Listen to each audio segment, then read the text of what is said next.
Hello, everybody. Welcome back to my Daily Dose with Tim. Today's season 2, episode 36. So, as you can see, I'm sort of changing things up a little bit now. Instead of staying in my little studio room, talking to myself, talking to you guys, I am in one of our living rooms in the house here. So there's more fresh air, and I'm not always dealing with the marker fumes. And most importantly, as I've been saying this now, I'm so used to markers and flip charts, but at the same time, I really want to be able to save some trees and just be slightly more environmentally friendly to Mother Earth. So hopefully this is going to work out okay. This is going to be our first go. If you got any feedback, if something is not really working out for you on your end, make sure you let me know. So I'm actually leveraging Zoom and pushing it over to my page today. So hopefully that works. And if it does, that's the way we're going to keep doing it now. So today,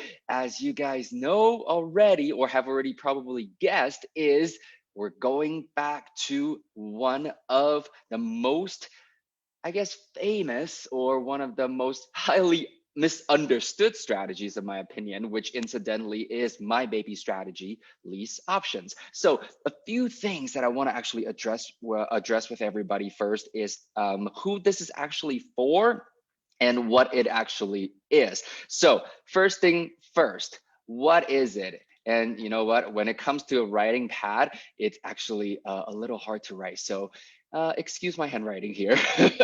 As long as it's legible, you can understand it. I hope that's all good for you. So what it actually is in terms of how we look at it, because there's so many different versions, because as you guys know, lease options is actually basically a hybrid word. It's a lease with the option to do whatever you want.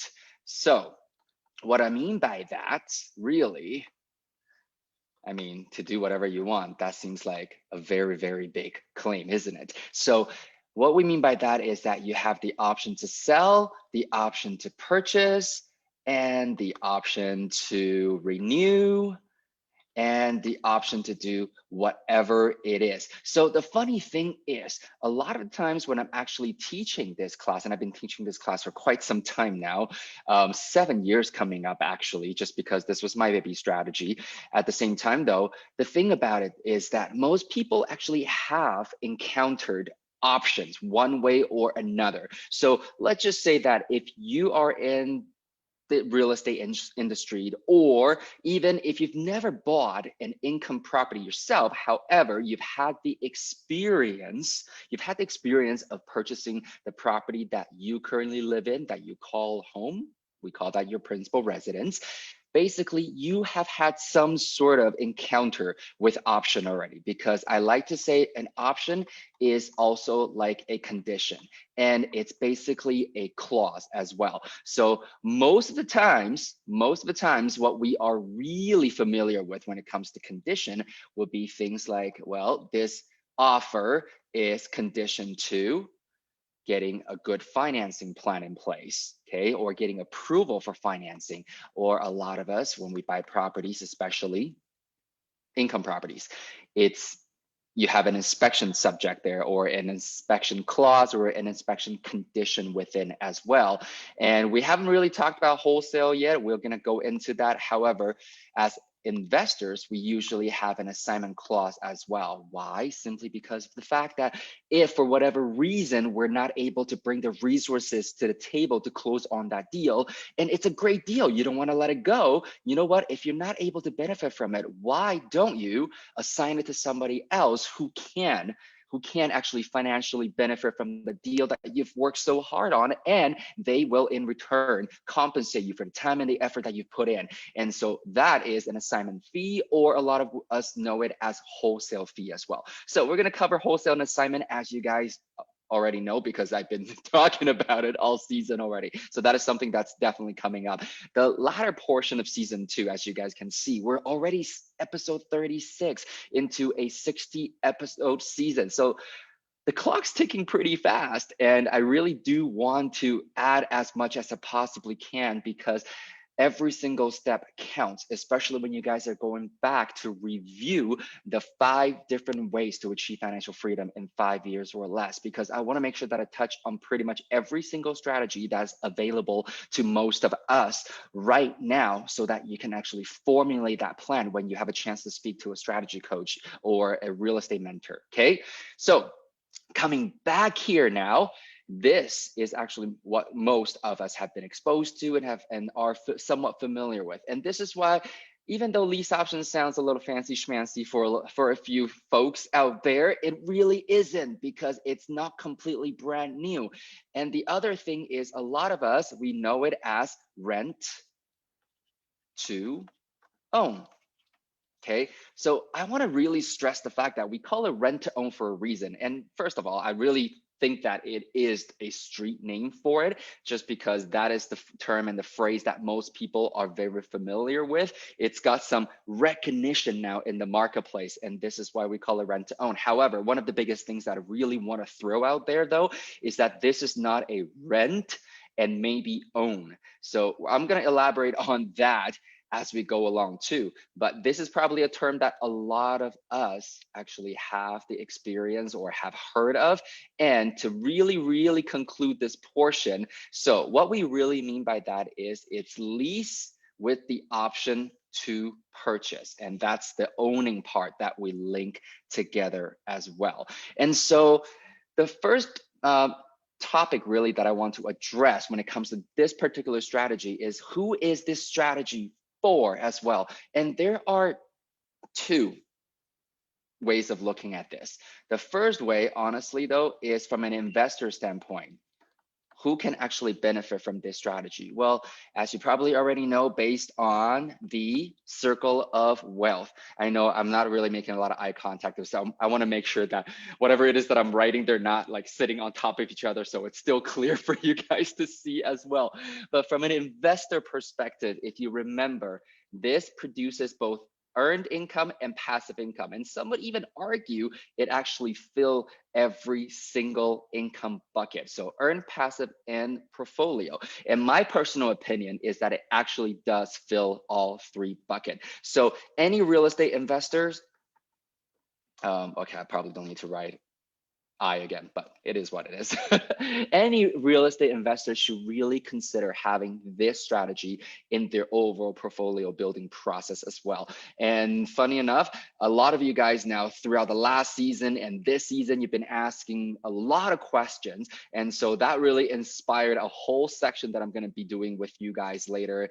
And I don't know what else to title it yet, to be really honest. However, it's probably going to fall under the general umbrella of what not to do, or rather what educated and professional real estate investors should not do. Okay, but the whole thing is, if you are in the real estate investing industry, or this is one of the ways that you are leveraging to build additional income streams right now for yourselves and your family, and building a long-term growth portfolio, this is something that you want to definitely add into it. And the other side of all of this is power team members. If you are not investing yourself, however, you fall under one of these power team categories, meaning you're a realtor, you're a mortgage broker, you're a property manager, you should probably want to consider learning about this strategy a little bit more. Or even if you're a lawyer, even if you're an accountant as well. So if for nothing else, even if you never become an investor yourself, you can always have that knowledge so that you can better serve your clients as well. And to be really honest though, right now, the majority, basically, when I say majority, I'm basically thinking almost 10 out of 10 at this point.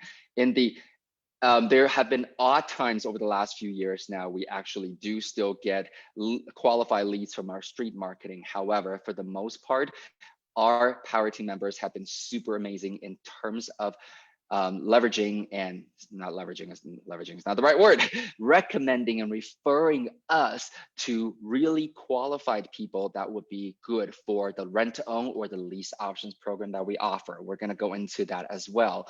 And so the way I look at it, these are the 2 groups in terms of on the administration or the execution side of it. However, who is this strategy for as well? Well, I want to go into focusing on your potential clients. And your potential clients is what we call tenant buyers. Okay, they are what we call tenant buyers. And I hope that that term makes a lot more sense now. There's a reason why I wrote it on this side as well, because there are two different contracts that govern this strategy throughout the agreement period or throughout the program period. And so when you have a lease, or when they have a lease with you, they are tenants. However, the option to purchase makes them future potential buyers. And this is why they're not your regular tenants, and they're also not the buyers right now. They are your tenant buyers. And so who are your potential tenant buyers? And there's a reason why last week we actually went through the whole credit score, credit report process as well. Why? Simply because of the fact that our tenant buyers typically are the ones that are not able to get qualified for traditional financing right now. So by traditional financing, a lot of us, we tend to see it as A lenders or B lenders. So prime lenders or alternative lenders, meaning that those are the major banking institutions or financial companies that are out there offering mortgages to people that can actually qualify based on three main criteria, which have already come up with as well. And these three are what we call income, credit, and down payment. So you know what? Maybe I should have done it this way. So think of those three criteria in this case, okay? 2 and 3. What that really means is that all three criteria have to come together in order for somebody to qualify for what we call traditional lending. And the reason why I want to really emphasize on traditional lending is simply because of the fact that the way we look at this strategy is that we actually are offering either what we call private lending or alternative lending solutions to those who currently do not qualify for traditional lending. So who would those people be? Okay, based on this credit portion of it, well, let's just put it this way. People that have bruised credit histories. Most of the times, A lenders want 620 or above in terms of credit scores before they actually offer you any product. However, because of COVID and everything, we've heard that 680 a lot of times is what the lenders would actually want to see. However, keep in mind that 680 right now, a lot more popular amongst real estate investors. They want to make sure that if you're an investor, you're actually diligent with keeping your credit score at a certain average. Whereas tenant buyers, by definition, they're buying a property for themselves to become homeowners in down the road. So they tend to be a little bit lax about it. However, again, all these things can be verified by the mortgage broker that you're going to be working with, who is very familiar with the lease option strategy, how to pre-qualify them, and how to get them to the finish line, working with you and your tenant buyer at the same time. So just based on that credit factor, a lot of the people, they don't qualify for anything that's available right now. And because, well, right now we've actually experienced, just in the last couple of months as well, we've actually experienced quite a few of our tenants, regular tenants, wanting to buy properties now. And so they would actually fall into the lease to own program or the lease option program that we have, because they have not really thought about their credit score and really keeping up with it. So by the time they actually walk into their bank and get rejected, they have no idea why they actually got rejected. And that's when they come to us as well. And the other side of all of this is the down payment part of the equation, is that a lot of people, well, even though they know that they need to be having some money saved up and put aside towards the purchase of their new home, it's not always an easy thing to do, especially once again with the situation that we're going through with the pandemic. And as a result, the economic impact and job impacts for a lot of people, and they have not thought about it. However, most people want to jump into the market now because in a lot of the different markets and areas, prices have gone down, even though the volume of sales have gone up. But let's be honest, again, values and prices and buying powers is ultimately and largely determined by the overall economic wellness. So A lot of people want to jump into the market now, but they don't have all three factors meeting the lender's criteria. And that is where this strategy comes in. So just to take it one last step further, knowing the three criteria now, who do you think can actually benefit from this strategy, or you knowing how to execute this strategy properly and help them become home owners? Well, they are people like first-time home buyers. So first-time buyers, or they could be, hey, maybe immigrants. They don't really have a lot of credit history here now. And even though a lot of the A lenders are extending lending options to immigrants these days, they are actually asking for a lot of money down as well, just because that's their protection as well. So just remember, immigrants is definitely one of the biggest ones. And the other ones, the other group of people, which is basically, I'm going to say my favorite group of people, would be the self-employed ones. Okay. They a lot of the times don't hit all three criteria simply because they might have the down payment, they even might have the credit score. However, a lot of the self-employed people, they don't declare enough income on their, let's say for Canadians, us, we declare income based on a T4 status. And so what that means is they usually don't pay themselves enough to really get qualified for the type of property that they want to live in. And so that is another way of looking at this as well. And I'm pretty sure you guys can come up with a huge and more exhaustive list. And well, I'm just going to put this up there for good measure because we've been talking about it. So bruised credit history. Okay. So as you can see, lots and lots of people that you can help with, people that want to upgrade, people that want to downsize, people that might even just be moving from city to city, but not able to sell their first property yet before they get into the second one, or for whatever reason. Okay, so this hopefully opens up your eyes to why we love this strategy and how many people we can actually make a difference for. So that is what I wanted to cover with you today in terms of part one of lease options. And we're going to carry this on for the rest of the week as well. And before I go here, I just want to say thank you to a lot of you guys, because yes, today is not your typical Monday. It's actually Tuesday already. And I did skip yesterday. And a lot of you guys sent me some messages asking if you've missed the last episode. And I'm super grateful and super touched because of that. It shows that it's probably meaning something to you, these videos, and I love that. And just so you know, don't worry about me. I did have some health challenges yesterday, and so for the first time since I started season 1 back in May, it was the very first time that I've actually missed an episode here.